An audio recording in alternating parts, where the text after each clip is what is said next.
데일리베스트 2부를 시작합니다. 22일이었던 어제 가장 화제가 되었던 뉴스를 꼽으라면 단연 청와대발 평양 공동선언 셀프 비준일 텐데, 이 소식을 전해들은 여러분께서도 적지 않게 당황하셨을 거라 생각합니다. 자, 우선 문재인은 올봄에 판문점에서 그리고 가을엔 평양에서 두 차례 남북회담을 가졌습니다. 자, 올봄에 판문점에서는 판문점 선언, 그리고 가을에 평양에서는 평양선언과 군사합의서에 서명을 했는데, 먼저 내놓았던 판문점 선언은 국회 동의를 얻은 뒤 비준하겠다는 구상이지만, 문재인 청와대는 올 가을 평양에서 있었던 9월 평양 공동선언과 판문점 선언 이행을 위한 군사 분야 합의서는 국회 동의 없이 어제 비준한 것입니다. 자, 그러면서 그는 남북관계의 발전과 군사적 긴장 완화는 한반도의 완전한 비핵화를 더 쉽게 만들어 촉진하는 역할을 하게 될 것이라고 덧붙였습니다. 자, 또한 한반도 평화 프로세스에 대한 국제사회의 폭넓은 지지를 확보했다며, 더 많은 나라들이 방문 또는 정상회담을 요청해왔지만 일정의 한계 때문에 모두 수용하기 어려웠다고 말했습니다. 그는 이어 특히 바티칸과 교황께서는 평양 방문 의사를 직접 표명하시는 등 최대한의 지지를 보여주었다라고 말해 최근 벌어지고 있는 이른바 왕따 외교 논란을 의식하는 모습을 애써 보였습니다. 자, 어쨌든 이렇게 됨으로써 평양 공동선언은 관보 게재를 통해 군사 분야 합의서는 북측과 합의서 교환 등으로 대통령령에 준하는 법적 효력을 갖게 됐습니다.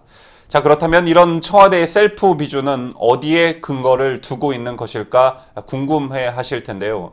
자, 일단 남북관계 발전에 관한 법률 21조를 보시겠습니다.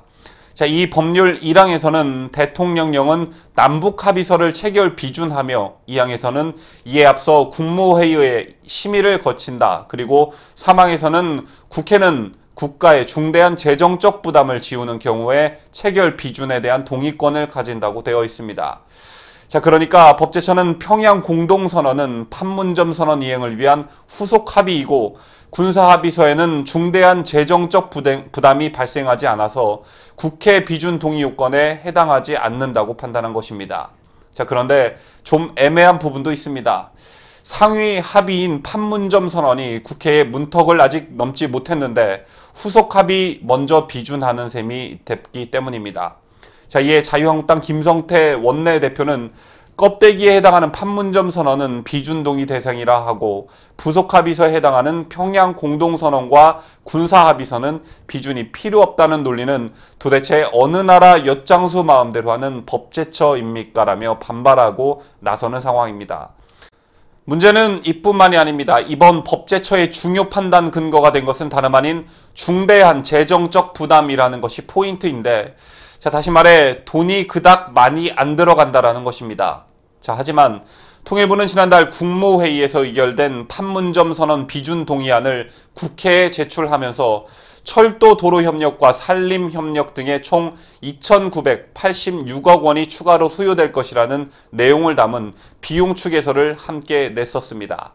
평양 공동선언에는 철도 도로 연결 현대화 사업의 착공식 연내 개최나 개성공단 금강산 관광사업 재개 등이 명시되어 있습니다. 그럼에도 불구하고 중대한 재정적 부담을 지우는 요소가 없다는 게 청와대와 법제처의 판단이라는 것입니다.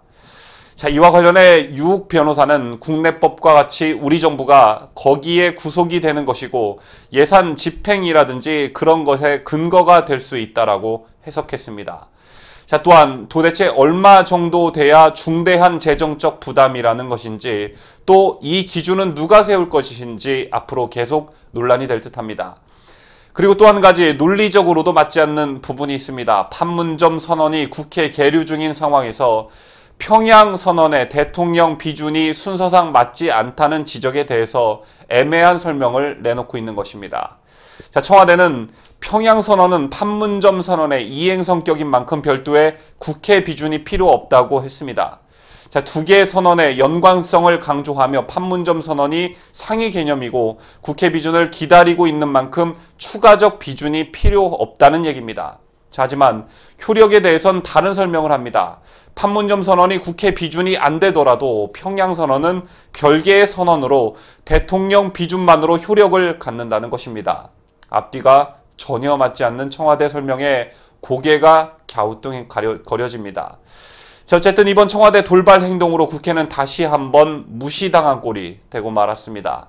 자, 일단 자유한국당은 판문점 선언의 국회 비준 동의도 마무리되지 않았다면서 국회를 무시한 처사라고 반발하고 나섰고, 바른미래당은 한국당과 약간의 온도차가 존재하긴 했지만 절차상의 문제를 지적하고 나섰습니다. 자, 하지만 최근 공공기관의 고용세습 의혹에 대한 국정조사에서 한국당, 바른미래당과 보조를 맞춘 민주평화당과 정의당은 이 사안에 있어선 민주당 편을 들었습니다. 뉴스를 시작하면서 제가 여러분께 많이 당황하셨죠라는 표현을 썼습니다만, 아침부터 전해진 이 소식에 저도 적지 않게 당황했습니다. 자, 이현주 의원의 말처럼 김정은에 대한 비이성적 집착을 가지고 있는 사람이라는 건 익히 알고 있었지만, 제가 당황한 이유는 바로 엊그제 유럽을 다녀오면서 유럽 각국의 냉소적인 반응을 직접 몸소 체험하고도 법제처를 이용해 이런 발상을 했다는 것 자체에 놀란 것입니다. 저뿐만 아니라 일반적 상식을 가진 국민들의 반응도 저와 별반 다르지 않은 것 같습니다. 자, 어떤 사안에 대해 국민들의 즉각적 반응을 알 수 있는 것이 포털 사이트 기사의 댓글인데요. 자, 연합뉴스의 해당 기사에는 어제 저녁 기준으로 무려 11,000개가 넘는 댓글이 달렸습니다. 자, 우선 기사에 대한 감정을 표현하는 이모티콘을 살펴보면 좋아요가 2,600여 개에 머무른 반면 화나요는 무려 12,000여 번이 클릭되었습니다. 자, 또한 뉴시스의 다른 기사에서도 화나요가 좋아요의 5배가량이 됐습니다. 자, 이 기사에서 공감을 가장 많이 받은 순서대로 댓글을 몇 개 소개시켜 드리겠습니다. 우선 공감을 5,000여 번이나 이끌어낸 한 네티즌은 독재자 지 마음대로라는 아주 짧고 강한 댓글로 네티즌들의 마음을 샀고, 3,400여 회의 공감을 이끌어낸 네티즌은 국민의 뜻에 부합되는지 위임을 받은 국회 동의를 받아야 한다. 막대한 국민 예산이 들어가는 상황에서 독단적이며 일방적인 대통령의 결정은 위헌이다라는 의견을 피력했습니다. 자, 다음으로 순공감을 많이 받은 네티즌은 당장 물러나라 매국노 새끼야라며 불편한 심기를 감추지 않았고, 그 다음 네티즌은 도대체 우리나라 경제는 언제 신경 쓰는 건지 북한 신경 쓸 때가 아닌 것 같은데 국민을 위한 정책을 시행해달라.